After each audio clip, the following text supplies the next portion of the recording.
이 두 번째 강의의 제목은 희년의 사람입니다. 희년의 사람. 먼저 그 이사야서 본문을 잠시 살펴보겠습니다. 이사야서 1장 13절에서 15절을 보면 하나님께서 이렇게 말씀하십니다. 성회와 아울러 악을 행하는 것을 내가 견디지 못하겠노라. 너희가 손을 펼 때에 내가 내 눈을 너희에게서 가리고 너희가 많이 기도할지라도 내가 듣지 아니하리니 이는 너희의 손에 피가 가득함이라. 지금 이 말씀에서 악과 그 손에 가득한 피, 그것이 구체적으로 무엇인가? 그것은 이사야 5장 7절에서 8절 말씀에 잘 나타나 있습니다. 물은 만군의 여호와의 포도원은 이스라엘 족속이요 그가 기뻐하시는 나무는 유다 사람이라. 그들에게 정의, 히브리어로 미슈파트입니다. 정의를 바라셨더니 도리어 포학, 미슈파흐요. 그들에게 공의, 체다카를 바라셨더니 도리어 부르짖음, 체아카이었도다. 즉 미슈파트, 미슈파흐, 체다카, 체아카. 이 워드 플레이를 통해서 선지자가 정의와 공의를 하나님께서 원하시는데 도리어 이스라엘 족속은 포학과 부르짖음을 냈다라고 책망을 합니다. 그런데 이 포학과 부르짖음이 구체적으로 무엇인가? 그것은 바로 그 다음 구절에 가옥에 가옥을 이으며 전토에 전토를 더하여 빈틈이 없도록 하고 이 땅 가운데에서 홀로 거주하려 하는 자들은 화했을진저 라고 선언합니다. 그러니까 희년법에 의하면 집과 그 땅은 히브리 모든 사람들에게 그 평등한 토지권과 주거권이 보호되고 보장되도록 하나님께서 해 주셨는데 그것이 무너지고 권력자들이 고아와 과부, 가난한 사람 같은 사회적 약자들의 집을 빼앗고 그리고 땅을 빼앗고 하면서 빈틈, 송곳 하나 꽂을 그 땅도 남기지 않고 다 빼앗아서 그 땅간에서 홀로 거하려고 하는 그러한 권력자들에 대해서 선지자가 지금 하나님의 심판을 선언하는 것으로 볼 때 이 포학과 부르짖음이라고 하는 것은 이 포학은 권력자들이 사회적 약자들의 집과 땅을 빼앗을 때 행사한 그 폭력, 그 포학을 말하는 것이고 이 부르짖음은 빼앗기는 가난한 사람들이 울부짖는 그 소리였던 것인 것이죠. 이 가운데 권력자들에게 저항하다가 살해당하고 그래서 그 흘린 그 가난한 사람들의 피, 바로 그 피가 그 손에 묻어 있고 그런 악을 행하면서 성회에 참여하는 것을 하나님께서는 견딜 수 없다라고 말씀하신 것이라고 볼 수 있는 것입니다. 그러면 희년법과는 완전히 위배되는 이러한 가옥과 토지를 독점해가는 이러한 현실이 어떻게 발생했는가? 그것은 바로 이사야 10장 1절에서 2절에 보면 불의한 법령을 만들며 불의한 말을 기록하며 가난한 자를 불공평하게 판결하여 가난한 내 백성의 권리를 박탈하며 과부에게 토색하고 고아의 것을 약탈하는 자는 화했을진저 라는 선지자의 심판이 또 선언되는 것을 볼 때 이 권력자들은 희년법을 폐기하고 자기들이 원하는 불의한 법령을 만든 것이죠. 그리고 그 불의한 법령에 따라서 불의한 재판을 하게 했고 그래서 그 재판에서조차 가난한 사람들은 그 권리를 보호받을 수가 없었고 땅과 집을 모두 다 빼앗겼던 것이라고 볼 수가 있습니다. 그러니까 순서가 이렇게 되는 것입니다.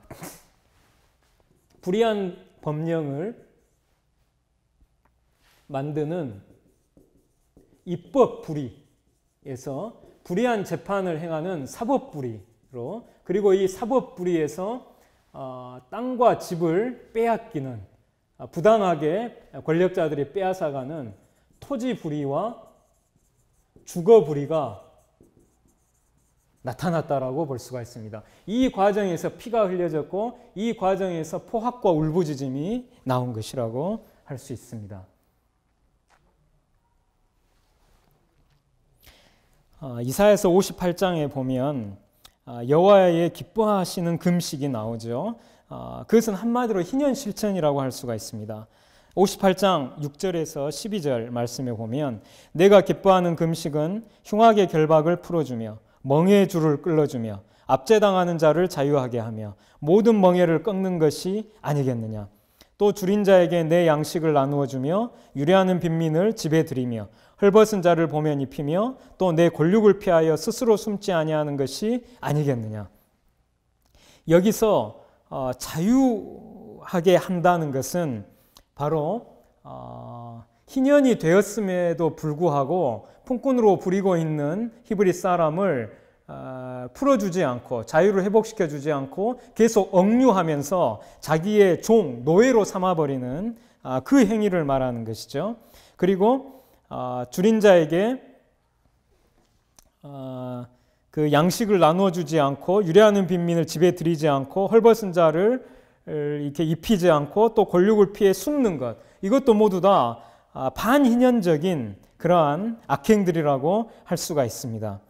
여기서 특별히 권력을 피하여 숨는다는 것은 가난한 사람이 즉 땅과 집과 자유를 이렇게 잃고 고통 가운데 있을 때 그 가난한 사람의 땅과 집과 자유를 회복시켜줄, 되찾아줄 그런 의무가 근족에게 있고 그래서 그 의무를 이 근족이 자기가 물질적 손해를 봐야 되니까 그걸 수행하기가 싫어서 그 가난한 친족을 외면하고 피해버리는 그런 행위를 말하는 것입니다. 그래서 지금 한마디로 지금 하나님께서 기뻐하시는 금식에 나오는 그 행위들, 흉악의 결박을 풀어주고 또 줄인 자에게 양식을 나누어주고 유래한 빈민을 집에 들이고 헐벗은 자를 입히고 권력을 피하여 숨지 않고 권력의 그 근족의 토지 무르기와 사람 속량의 의무를 이렇게 수행하는 것, 그것은 바로 한마디로 말하면 희년정신을 실천하는 삶이라고 하는 것이죠. 이것이 바로 여호와께서 기뻐하시는 금식이고 이러한 여호와께서 기뻐하시는 희년 실천을 이렇게 할 때 네게서 날 자들이 오래 황폐된 곳들을 다시 세울 것이며 너는 역대에 파괴된 기초를 쌓으리니 너를 일컬어 무너진 데를 보수하는 자라 할 것이며 길을 수축하여 거할 곳이 되게 하는 자라 하리라 는 그런 약속의 말씀이 이어집니다. 지금 이 약속의 말씀이 다시 이사야서 61장 4절에서도 반복이 됩니다. 지금 이 이사야 61장 1절에서 2절은 굉장히 중요한 본문인데요. 이것과 관련해서 이사야 본문 전체에서 복음은 하나님의 나라고 이것은 곧 희년이다 하는 것을 제가 말씀을 드리겠습니다. 복음은 하나님 나라고 이것은 구체적으로는 희년이다 하는 것. 이사야 40장 9절에서 10절에 보면 아름다운 소식이라는 단어가 2번 나옵니다. 근데 그 아름다운 소식의 구체적인 내용은 주 여호와께서 다스리실 것이라는 것입니다. 여호와의 통치, 하나님의 통치, 곧 하나님의 나라죠. 하나님 나라의 소식이 바로 아름다운 소식, 복음이라는 것입니다. 똑같은 것이 이사야 52장 7절에 나옵니다. 좋은 소식이란 단어가 2번이 나오고 그 내용이 바로 내 하나님이 통치하신다는 것입니다. 즉 하나님의 통치, 하나님 나라의 소식이 바로 좋은 소식이라는 것이죠. 그런데 이사야서 61장 1, 2절에 보면 주 여호와의 신이 내게 임하셨으니 이는 여호와께서 내게 기름을 부으사 가난한 자에게 아름다운 소식을 전하게 하려 하심이라. 아름다운 소식, 복음이 나옵니다. 그 표현이. 근데 그 아름다운 소식의 내용이 뭐냐? 그것은 바로 나를 보내사 마음이 상한 자를 고치며 포로된 자에게 자유를, 갇힌 자에게 노임을 전파하며 여호와의 은혜에 의해 희년입니다. 그것을 전파하는 것이 바로 아름다운 소식이라는 것입니다. 즉 우리 신앙의 핵심이 바로 복음이죠. 근데 그 복음은 다름 아니라 하나님 나라의 복음입니다. 그리고 그 하나님 나라가 무엇인지 이 지상적인 실체, 그걸 가장 잘 대표적으로 보여주는 그 실체가 바로 희년이라는 것이죠. 그래서 이 복음, 하나님 나라, 희년은 이처럼 깊은 관계가 있기 때문에 우리가 희년 정신을 실천하는 것은 매우 중요한 것입니다. 하나님 나라를 구하는 기독교인으로서 마땅히 희년의 실천을 해야 한다는 것이죠. 이제 희년의 사람으로서 느헤미야를 소개하고자 합니다. 느헤미야 그 5장에 보면 백성들이 크게 그 부르짖는 그 소리가 이제 나옵니다. 어떤 사람은 말하기를 우리와 우리 자녀가 많으니 양식을 얻어먹고 살아야 하겠다 하고, 어떤 사람은 말하기를 우리가 밭과 포도원과 집이라도 저당 잡히고 이 흉년에 곡식을 얻자 하고, 어떤 사람은 말하기를 우리는 밭과 포도원으로 돈을 빚내서 왕에게 세금을 바쳤도다. 우리 육체도 우리 형제의 육체와 같고 우리 자녀도 그들의 자녀와 같거늘 이제 우리 자녀를 종으로 파는도다. 우리 딸 중에 벌써 종된 자가 있고 우리의 밭과 포도원이 이미 남의 것이 되었으나 우리에게는 아무런 힘이 없도다. 이런 탄식을, 이런 울부짖음을 가난한 사람들이 냈습니다. 바로 이것은 그 시대에 페르시아 황제에게 다시 이제 이스라엘 백성이 바벨론 포로 생활을 마치고 돌아와서 공동체를 이루고 사는 그 땅에서 페르시아 황제에게 무거운 세금을 바쳐야 했고, 또 기근과 흉년이 들어서 그 세금을 바칠 그 돈을 마련하지를 못했고, 또 식량을 마련할 수가 없어서 가난한 사람들이 귀족과 민장들에게 식량을, 돈을 꾸었습니다. 근데 꿀 때 원래 희년법에 의하면 가난한 백성에게는 이자를 받지 말아야 하는데 귀족과 민장들이 이자를 받았습니다. 이자를 받았을 뿐만 아니라 땅과 집과 가난한 사람들의 자녀를 저당 잡아서 가져갔습니다. 가난한 사람들이 그 빚을 갚지 못했을 때 귀족과 민장들은 자기들이 저당 잡았던 땅과 집을 빼앗았고, 그리고 가난한 사람들의 그 자녀들을 종으로 팔아넘겼습니다. 이러한 반인연적인 악행을 귀족과 민장들이 했고, 그래서 가난한 백성들이 울부짖었습니다. 그 소리를, 가난한 백성들의 그 고통스러운 소리를 느헤미야가 듣고 크게 분노했습니다. 그리고 마음에 계획을 하고 모든 이스라엘 사람들을 다 한자리에 대회로 모아서 그 자리에서 공개적으로 귀족과 민장들을 책망합니다.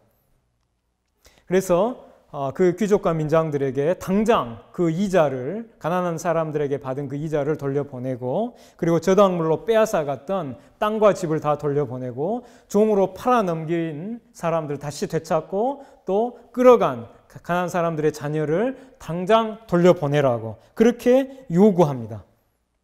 그런데 이 요구에 귀족과 민장들이 그대로 순종을 합니다. 우리가 모두 다 돌려보내고 아무것도 요구하지 않겠다라고 말합니다. 즉 보상을 요구하지 않겠다는 것이죠. 그런데 이 시대에 그 저당물을 다시 돌려준다고 하는 것은 원금을 탕감해 준다는 의미가 담겨 있습니다. 그러니까 귀족과 민장들은 자기 물질적 손해를 무릅쓰고 그 원금을 탕감해 준 것이죠.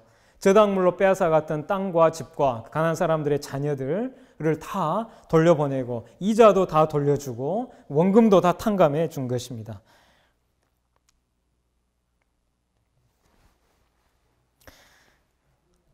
만약 가난한 사람에게서 귀족과 민장들이 빼앗아갔던 이 땅과 집과 그 자녀들, 그리고 그 이자, 이것들을 다시 돌려보내지 않고 계속 만약 이 상태가 유지됐다고 하면 그 귀환한 이스라엘 공동체는 파괴되었을 가능성이 대단히 높습니다. 그때 이미 산발락과 도비아 같은 외적들이 호시탐탐 침략의 기회를 노리고 있었고, 그 상황에서 만약 이 느헤미야의 사회개혁이 성공하지 못했다고 하면, 이루어지지 않았다면 이스라엘 공동체는 부자와 가난한 자라고 하는 두 계층으로 분열이 돼서 외적의 침략에 대항하지 못했을 것입니다. 그리고 여기서 이제 저희가 볼 수 있는 것은 이 빈민 무이자 대부법, 그리고 희년 토지 회복법, 희년 주택 회복법, 희년 자유 회복법, 그리고 안식년 채무 탕감법, 이것은 이 포로 귀환 공동체의 사회 통합과 건국, 그리고 영적 갱신을 위해서 매우 중요한 법이었다고 하는 것을 우리가 알 수 있습니다. 근데 여기서 저희가 주목해야 되는 것은 느헤미야의 사회개혁이 성공할 수 있었던 중요한 원인이 무엇인가 하는 것입니다. 어떻게 해서 귀족과 민장들이 자기 물질적 손해를 무릅쓰고 원금까지 탕감해주는 그러한 조치를 취했는가 하는 것이죠. 그것은 한마디로 얘기하면 느헤미야의 그 삶을 보고 느헤미야를 존경했기 때문에 느헤미야의 요구를 그들이 순종한 것이라고 볼 수가 있습니다. 느헤미야는 자기 스스로의 삶에서 먼저 희년 정신을 실천하는 희년의 사람이었습니다. 그 당시 대부분의 귀족과 민장들은 땅을 사들이는 데 몰두해 있었습니다. 그 시대나 우리 시대나 땅, 부동산이 부를 축적해 나가는 가장 유력한 수단입니다. 그러나 느헤미야는 땅을 사지 않았다고 얘기합니다. 느헤미야 5장 후반부의 말씀을 보면 느헤미야는 땅을 사지도 않았습니다. 오로지 예루살렘 성벽 재건에 매진했습니다. 그리고 가난한 백성에게 돈과 양식을 구워주면서 이자를 받지 않았습니다. 그리고 이방인에게 종으로 팔린 유다 사람들을 속량하기 위해서 노력했습니다. 그리고 느헤미야는 12년 동안이나 자기가 당연히 받을 권리가 있는 총독의 녹을 백성에게 요구하지 않았습니다. 오히려 자기 사제를 털어서 자기에게 오는 수백 명의 사람들을 위해서 날마다 식사를 책임졌습니다. 이처럼 느헤미야는 자신의 그 자기 희생적인 개인 생활, 그리고 자신이 제안하는 사회개혁, 이 두 가지가 일치했기 때문에, 모두 희년 정신으로 일치했기 때문에 귀족과 민장들로부터 도덕적 존경을 받아서 반발을 받지 않을 수 있었고, 그래서 사회개혁을 성공시킬 수 있었다고 할 수 있습니다. 한마디로 말하면 이제 느헤미야는 가난한 사람들에게 여호와의 은혜에 의해 희년을 선포한 것입니다. 이사야 61장 2절에 나오는 그 여호와의 은혜의 해를 선포한 것입니다. 가난한 백성들의 입장에서는 주기적으로 제50년 희년 혹은 제7년 안식년이 되어야 이렇게 땅과 집과 자유를 되찾고 또 채무를 탕감받고 이렇게 하는 것인데, 지금 느헤미야는 지금 이 사회개혁을 이루어낸 그 시점이 희년인지 안식년인지 우리는 알 수가 없습니다. 그런데 그 제50년 혹은 제7년 이것이 중요한 게 아닙니다. 그 시점, 그 주기적으로 제50년이 희년이 아직 오지 않았다 하더라도 가난한 사람들이 자기가 빼앗기고 잃어버린 땅과 집과 자녀를 되찾고 그리고 채무까지 다 탕감을 받는다면 바로 그 시점이 가난한 사람들에게는 희년이 선포된 시점이고 안식년의 채무 탕감이 선포된 시점이 된다는 것이죠.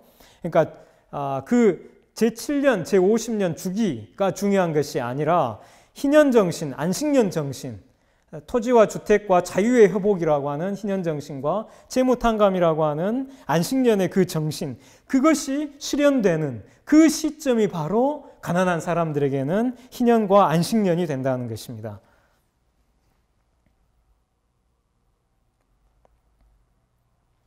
그래서 아까 그 이사야서 61장 2절에 보면 여호와의 은혜의 해를 이제 선포하는데, 그것이 이사야 61장 4절 바로 그 다음에 이렇게 나와 있습니다. 바로 그들이 오래 황폐했던 곳을 다시 쌓을 것이며 옛부터 무너진 곳을 다시 일으킬 것이며 황폐한 성읍 대대로 무너져 있던 곳들을 중수할 것이라 는 그런 말씀이 나오는데, 바로 이 말씀을 느헤미야가 성취한 것입니다. 이 오래 황폐했던 곳, 바로 그게 파괴된 예루살렘 성이죠. 옛부터 무너진 곳, 황폐한 성읍, 이것이 바로 예루살렘 성읍인데 이것을 바로 느헤미야가 재건해냅니다. 왜 어떻게 해서 재건해내는가 하면 바로 느헤미야가 가난한 사람들에게 여호와의 은혜에 의해 희년을 선포했기 때문에 그것을 파괴된 예루살렘 성을 다시 일으켜 세울 수 있었던 것입니다. 이사야 61장 1절에서 4절의 말씀이 느헤미야를 통해서 성취된 것이죠.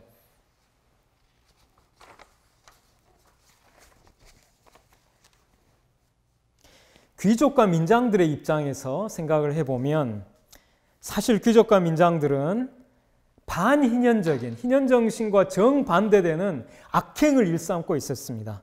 그런데 느헤미야의 이 개혁 덕분에 귀족과 민장들은 반희년적인 악당들에서 희년을 실천하는 희년의 사람들로 거듭날 수 있었어요. 이거 굉장히 중요합니다. 만약 느헤미야의 개혁이 없었다고 하면 이 귀족과 민장들은 여전히 가난한 사람들을 착취하는 반희년적인 악당들로 계속 남았을 것입니다. 그리고 또 하나 중요한 점은 그 당시 재건에 노력하고 있었던 느헤미야 3장에 보면 귀족과 민장들을 비롯해서 모두 다 분담을 하면서 각 구역들을 맡아가지고 예루살렘 성벽을 재건을 해나가죠. 근데 그 재건에 사용된 부담한 귀족과 민장들의 그 재물이 만약 이 가난한 사람들을 착취해서 땅과 집과 그 또 자녀들을 종으로 팔아 넘기고 빼앗고 하면서 그리고 이자를 받고 하면서 모은 축적한 그 재물에서 예루살렘 성벽 재건에 필요한 그 재물을 분담했다고 하면 분명히 이제 느헤미야 3장의 상황은 바로 그런 상황이었어요. 그러면 그 재건된 예루살렘 성은 바로 불의한 성읍이 될 수밖에 없겠죠.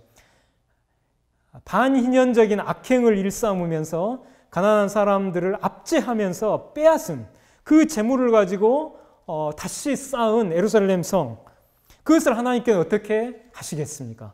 불의한 성읍, 바로 이스라엘 백성이 하나님의 말씀을 어기고 희년법을 어기고 가난한 백성들을 착취하고 권력자들이 가난한 사람들의 땅과 집을 다 빼앗아가고 하는 그러한 악행들을 자행했기 때문에 하나님의 심판을 받아서 바벨론 군대에게 파괴되고 70년 동안 황폐하게 됐던 것인데 다시 그 재건하려고 모인 이스라엘 공동체의 귀족과 민장들이 가난한 사람들을 압제하면서 그 착취한 그 재물을 가지고 그 예루살렘 성벽을 쌓았다고 하면 그것은 머지않아서 하나님의 공의로운 심판을 받아서 파괴될 수밖에 없었을 거예요.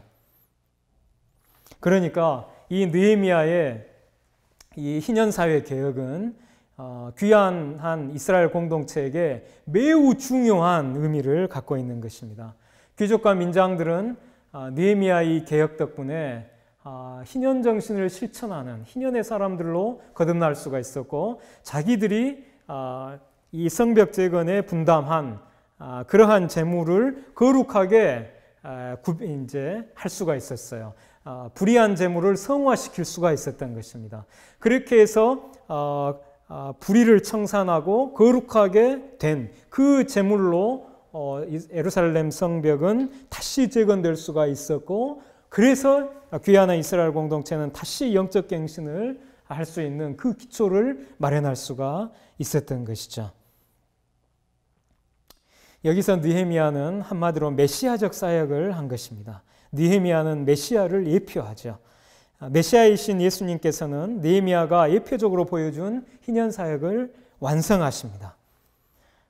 지난 한 세기는 한국사의 경우에 일제 식민지와 민족 분단으로 점철된 순환의 역사였어요. 또 한국 교회사는 일제 강점기에 신사참배로 회절되고 그리고 북한 교회는 그 이후에 파괴되고 남한 교회는 부패한 이런 얼룩진 역사였습니다. 이 오래 황폐한 역사를 누가 회복시킬 수 있습니까? 바로 희년의 사람들이 그렇게 할 수 있습니다. 우리 모두가 느헤미야처럼 그리고 느헤미야에 의해서 거듭난 귀족과 민장들처럼 희년의 사람들이 되어야 합니다. 가난한 사람들의 이웃이 되어서 그 눈에서 더 이상 눈물을 흘리지 않도록 정의를 세우는 사람들이 되어야 합니다. 그래서 한국교회가 사회에서 더 이상 경멸과 비난을 받지 않고 그 대신 사랑과 존경을 받을 수 있게 만들어야 합니다. 세상 사람들이 하나님께 영광을 돌리도록 우리가 세상의 빛답게 희년의 사람으로서 살아가야 합니다. 이제 이어서 신약성서에서 이 희년정신의 실천을 살펴보겠습니다. 누가복음과 사도행전에는 간단하게 요약하면 기도하고 그리고 성령 충만을 받고 그리고 희년정신을 실천하는 이 패턴이 이제 나옵니다. 누가복음 3장 21절에서 22절에 예수님께서 세례를 받으시고 기도하실 때에 하늘이 열리며 성령이 비둘기 같은 형체로 그의 위에 강림하셨다는 말씀이 나옵니다. 지금 예수님께서 성령의 세례를 지금 받으시는 이 본문이 다른 공관복음서들과 이 누가복음이 다른 점은 누가복음에만 기도하실 때에 성령의 그 강림을 이제 받으셨다. 이제 이렇게 나옵니다. 기도하실 때. 즉, 누가복음의 저자는 기도를 굉장히 강조하는 것이죠. 동일하게 그 누가복음을 지은 사람이 사도행전을 지은 사람과 똑같은 사람이라는 것은 신학계에서 정설입니다. 사도행전의 저자 역시 그러니까 누가복음과 이제 동일 저자죠. 기도를 강조합니다. 사도행전 1장 12절에서 14절에 보면 제자들이 마음을 같이하여 오로지 기도에 힘쓰더라 이렇게 되어 있어요. 그리고 제자들이 이렇게 기도에 힘쓸 때 2장 1절에서 4절에 오순절 날이 이미 이르매 해서 그들이 다 성령의 충만함을 받았다 이렇게 되어 있어요. 그러니까 가만히 있을 때 성령의 충만을 받은 것이 아니라 기도할 때 성령의 충만을 받았다는 것이죠. 그러니까 예수님께서도 기도하실 때에 성령께서 비둘기 같은 형체로 그 위에 임하셨고 그리고 제자들도 기도할 때에 오순절에 기도할 때에 성령께서 급하고 강한 바람 같은 소리 불의 혀처럼 갈라지는 그 속에서 제자들에게 충만하게 성령께서 임하셨다는 것입니다. 그래서 기도하고 그리고 성령의 충만을 받고 그리고 거기서 끝나지 않습니다. 그 다음 이어서 희년을 실천합니다. 예수님께서 누가복음 4장 18, 19절 이 말씀이 바로 아까 이사야서 61장 1절에서 2절 말씀을 예수님이 인용하신 겁니다. 나사렛 회당에서 예수님이 이 말씀을 인용하시면서 이 글이 오늘 너희 귀에 응하였다. 이루어졌다. 라고 하셨죠. 그 내용이 바로 주의 성령이 내게 임하셨으니 이는 가난한 자에게 복음을 전하게 하시려고 내게 기름을 부으시고 나를 보내사 포로된 자에게 자유를 눈먼 자에게 다시 보게 함을 전파하며 눌린 자를 자유롭게 하고 주의 은혜에 의해 희년입니다. 희년을 전파하게 하려 하심이라. 여기도 보면 성령께서 임하시고 그리고 주의 은혜에 의해 희년을 선포하는 것으로 되어 있죠. 그리고 그 주의 은혜에 의해 희년을 선포하는 것이 구체적으로 예수님께서 누가복음 12장 33절에서 너희 소유를 팔아 구제하여 낡아지지 아니하는 배낭을 만들라. 그리고 또 부자 청년에게 네게 한 가지 부족한 것이 있으니 네게 있는 것을 다 팔아 가난한 자들에게 나눠주라. 이렇게 말씀하셨습니다. 여기서 그 소유를 팔아서 가난한 자에게 주라는 이 말씀에서 그 소유가 구체적으로 무엇인지가 사도행전에 나타납니다. 사도행전에 보면 4장 31절에서 35절에 밭과 집 있는 자는 팔아서 그 판 것의 값을 가져다가 이제 각 사람의 필요를 따라 나눠주도록 그렇게 했습니다. 그러니까 예수님께서 말씀하신 그 소유를 팔아서 가난한 자에게 나눠주라고 하실 때 그 소유가 바로 구체적으로는 밭과 집이라고 하는 것이었다는 거죠. 그러니까 그것을 팔아서 나눠주라고 하니까 돈은 아니죠. 돈은 그냥 주는 것이지 돈을 팔 수는 없는 거잖아요. 돈이 아닌 그 시대의 부의 핵심이었던 땅과 집, 바로 그것을 가리키는 것입니다.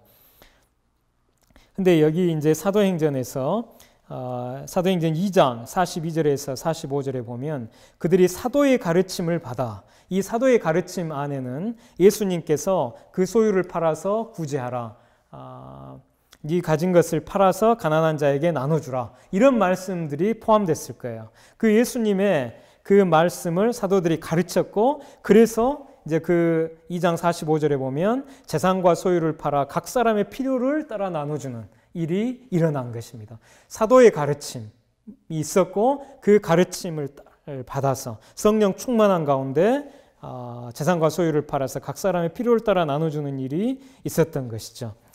그러니까 이걸 요약을 하면은 이렇습니다.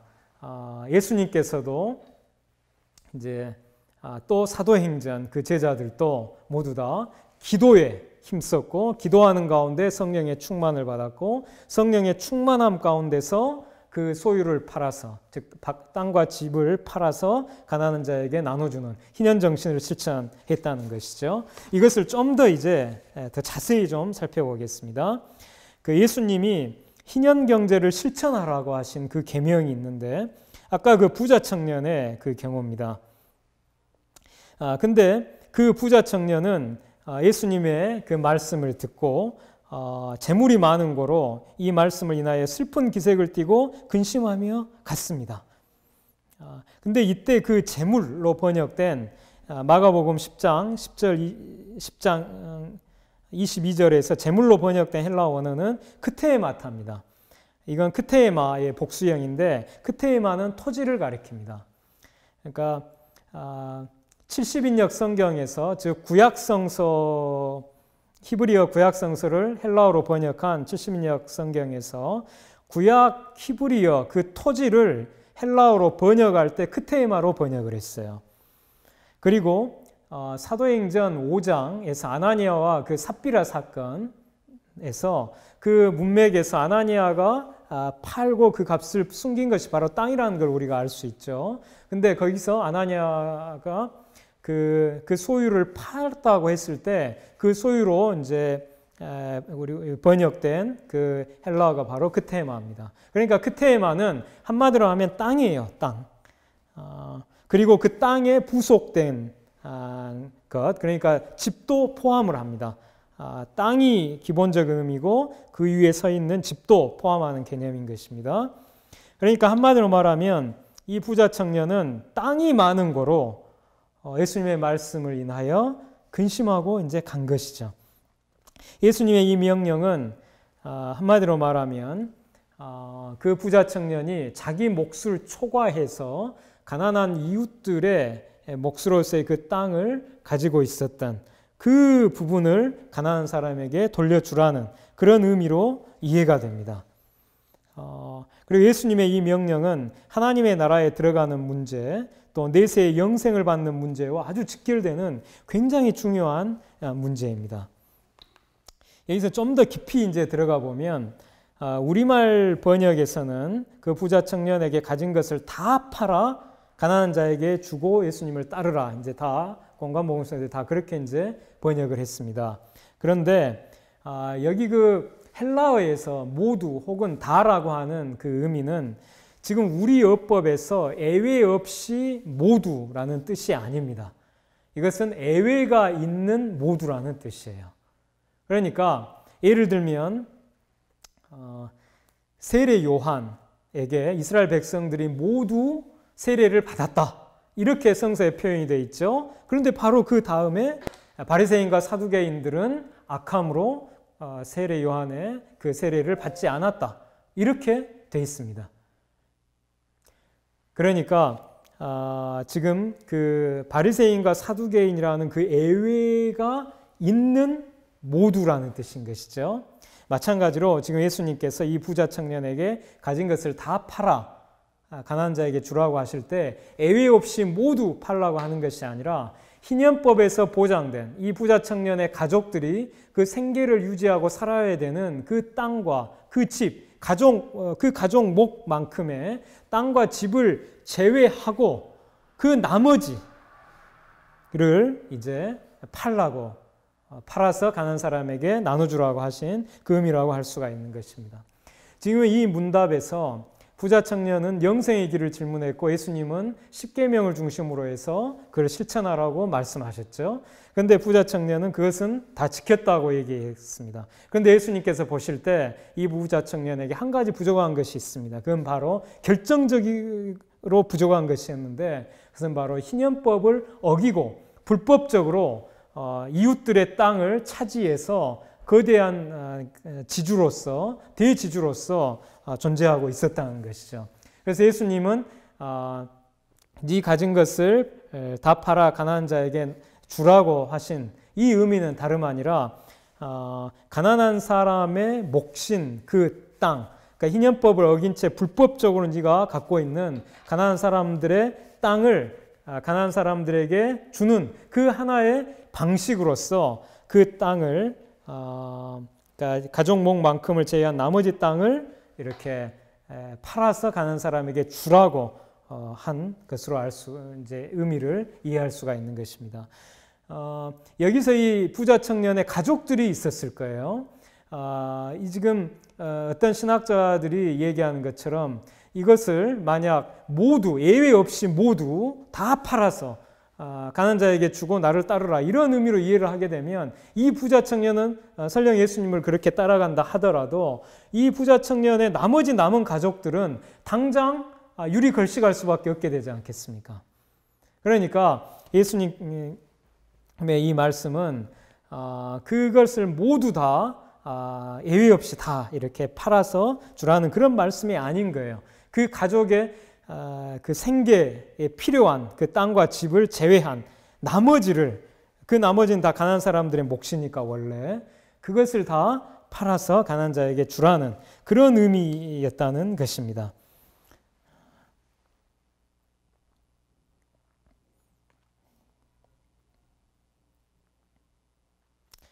그리고 이제 초대교회는 이 예수님의 이 희년경제 실천 명령을 포함해서 사도의 가르침을 받아서 순종을 했습니다. 그 결과 그 중에 핍절한 사람이 없으니 이는 밭과 집 있는 자는 팔아 그 판 것의 값을 가져다가 사도들의 발 앞에 두매 저희가 각 사람의 필요를 따라 나눠주었기 때문인데요. 이 사도행전 4장 34, 35절 이 말씀에서 밭과 집 있는 자 해서 여기에서 그 밭은 헬라어 코오리온인데 이것은 코오리온의 복수형입니다. 즉 밭들이라는 뜻이고 집 오이키오는 오이키아 즉 집의 복수형이에요. 그러니까 정확히 번역을 한다면 땅들과 집들이 있는 자는 팔아서 그 판 것의 값을 이제 가난한 사람의 필요를 따라 나누었다는 것이죠. 그러니까 자기 땅 한 필지, 자기 집 한 채, 자기 가족 생계를 유지하기 필요한 이 땅 한 필지와 집 한 채 있는 사람들이 그 땅과 집을 팔아서 가난한 사람에게 나눈 것이 아닙니다. 그것은 그대로 그 가난한 사람들이 그 땅 한 필지, 집 한 채 있는 사람은 거기서 그대로 이제 가지고 있었던 것이고 밭들과 집들을 가지고 있는 다 주택 보유자들, 다 토지 보유자들, 한마디로 하는 부동산 부자들이 자기 땅 한 필지, 자기 집 한 채를 초과해서 가지고 있는 나머지들을 팔아서 그 가난한 사람들의 필요를 채웠다는 것이죠. 여기에 그 사용된 헬라어 동사는 지속적이고 반복적인 행동을 나타내는 그 동사입니다. 그러니까 일시에 다 그걸 판 게 아니고 각 필요를 따라서 이렇게 지속적이고 반복적으로 부동산 부자들이 그 나머지를 이렇게 팔면서 그걸로 가난한 사람들의 그 필요를 채웠다는 것입니다. 희년법을 어긴 채 불법적으로 보유하고 있었던 다 토지, 다 주택을 그 부동산 부자들이 초과 부분을 이제 팔아서 이렇게 나누었고, 그래서 사도행전 5장 13, 14절에 보면 그 결과 백성이 교회를 칭송하고 믿고 주께로 나오는 자가 더 많아지는 놀라운 부흥의 역사가 일어난 것입니다. 그러니까 예수님의 희년경제 실천 계명과 초대교회의 순종이 다 일관성이 있어요. 어떤 분들은 초대교회의 이런 모습이 원시 공산제, 라고 이렇게 잘못 오해를 하고, 그래서 땅과 집을 모두 다 팔아가지고 그래서 자기 소유가 하나도 없이 그렇게 살았다라고 잘못 오해를 하는데 전혀 그렇지 않습니다. 예를 들어서 사도 베드로가 감옥에 갇혔다가 천사의 도움으로 풀려난 다음에 다시 돌아온 곳이 마가의 어머니의 집이었죠. 만약 그 마가의 어머니가 그 자기 사는 집을 다 팔았다면, 그러면 그 집을 팔아 넘겼기 때문에 베드로가 그리로 돌아올 리가 없었겠죠. 이와 같은 그 사례들이 성서에 군데군데 나옵니다. 신약교회 성도들이 자기 집을 다 팔아 처분하고 그래서 혹은 뭐 유리 걸식하고 뭐 이러면서, 혹은 집을 다 모든 공동체 교인들의 공유로 하고 이렇게 해서 했던 것이 아니고, 자기가 사는 집, 자기 필요한 그 땅을, 그 자기 가족목만큼의 땅을 제외한 나머지 그 땅들과 집들을 팔아서 그것으로 지속적이고 반복적으로 가난한 사람들의 필요를 채워주는 그러한 일을 수행했다고 하는 것입니다. 자, 그럼 이어서 이제 사도 바울과 세례 요한의 균등경제 실천 권면을 보겠습니다. 고린도후서 8장 14절에 보면 사도 바울이 고린도 교회에 이렇게 요청합니다. 이제 너희의 넉넉한 것으로 그들의 부족한 것을 보충함은 후에 그들의 넉넉한 것으로 너희의 부족한 것을 보충하여 균등하게 하려 함이라. 기록된 것 같이 많이 거둔 자도 남지 아니하였고 적게 거둔 자도 모자라지 아니하였느니라. 지금 사도 바울이 기근을 맞아서 굉장히 큰 고통 가운데 있는 예루살렘 교회를 위해서 고린도 교회에게 연보를 지금 요청하고 있습니다. 그러면서 사도 바울이 구약성서의 만나 사건을 인용합니다. 많이 거둔 자도 남지 아니하였고 적게 거둔 자도 모자라지 아니하였다. 이 구약성서의 만나 사건은 5일 동안은 이렇게 그 하루분의 만나를 하나님께서 주셨죠. 그러나 이제 6일째는 그 이튿날 이제 안식일까지 포함해서 이틀분의 이제 만나를 주셨습니다. 그런데 이스라엘 백성들 중에는 많이 거둔 사람도 있었고 그 만나를 또 적게 거둔 사람도 있었어요. 근데 어떻게 해서 많이 거둔 자가 남지 않고 적게 거둔 자가 모자라지 않는 이런 일이 일어날 수 있었을까요? 그래서 한마디로 얘기하면 많이 거둔 자가 적게 거둔 자에게 자발적으로 그 만나를 나누어 주었기 때문입니다. 그럼 그들은 어떻게 해서 그 많이 거둔 자가 적게 거둔 자에게 그 만나를 나누는 그런 일이 일어났을까요? 그것은 많이 거둔 자가 그것을 나누지 않고 자기가 계속 쌓아 놓으면 그 다음 날까지 두면 그것이 냄새가 나고 벌레가 생기는 그런 일이 일어났기 때문입니다. 그럼 하나님께서 이런 훈련을 40년간 시키신 그런 이유가 무엇일까요?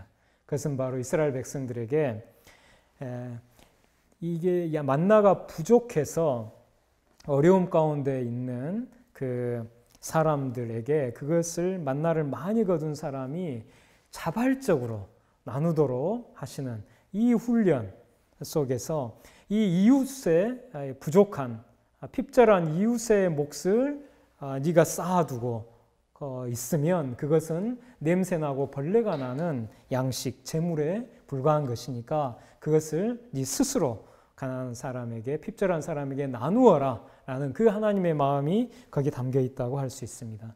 그래서 결국 모두 다 이렇게 되어 보니까 1인당 한 오멜씩 다 균등하게 그렇게 해서 만나를 40년간 그렇게 먹었습니다.